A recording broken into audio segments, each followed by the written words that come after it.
ओम नमो भगवते वासुदेवाय नमः।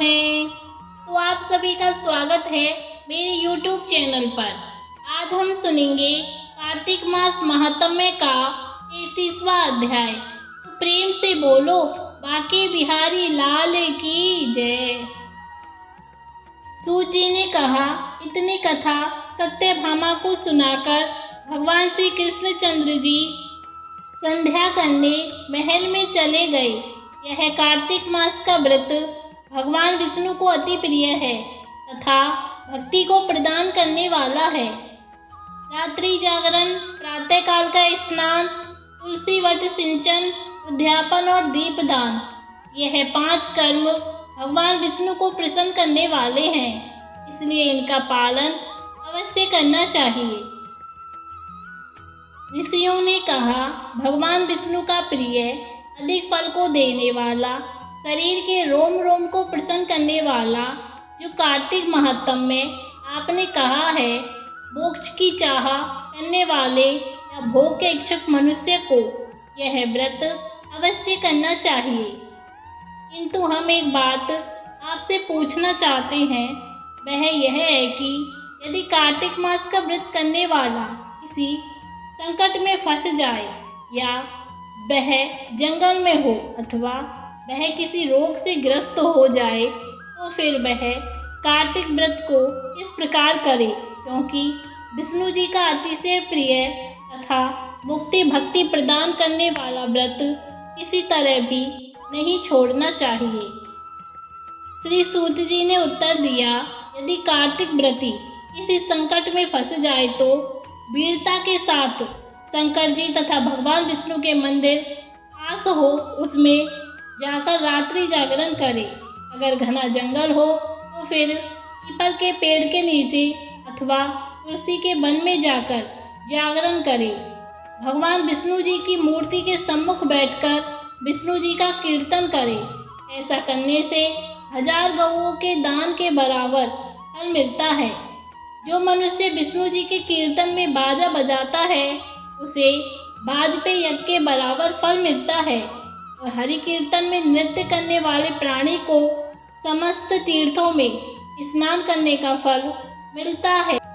किसी संकट के समय या रोगी हो जाने पर और यदि जल न मिल सके तो केवल भगवान विष्णु के नाम मात्र से ही मार्जन कर ले।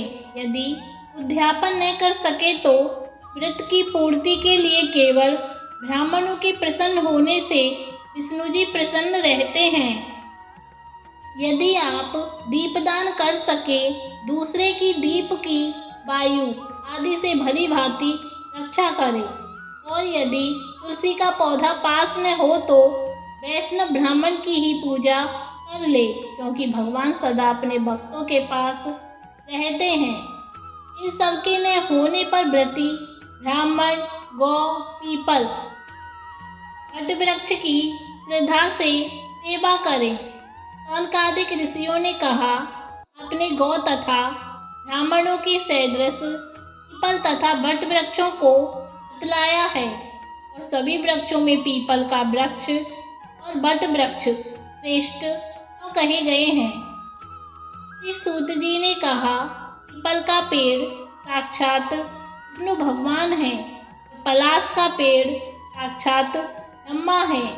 वृक्षों की पूजा, सेवा तथा दर्शन से सब पापों का नाश होता है। ऋषियों ने कहा, हे प्रभु, हम लोगों को इसमें शंका है कि ब्रह्मा, विष्णु और शंकर वृक्ष रूप क्यों हुए? आप कृपा करके हमें बतलाइए। इस सूत जी ने कहा, प्राचीन काल में भगवान शंकर और पार्वती जी विहार कर रहे थे। उस समय उनके विहार में विघ्न डालने के विचार से रावण का रूप धारण करके अग्निदेव वहां पर गए।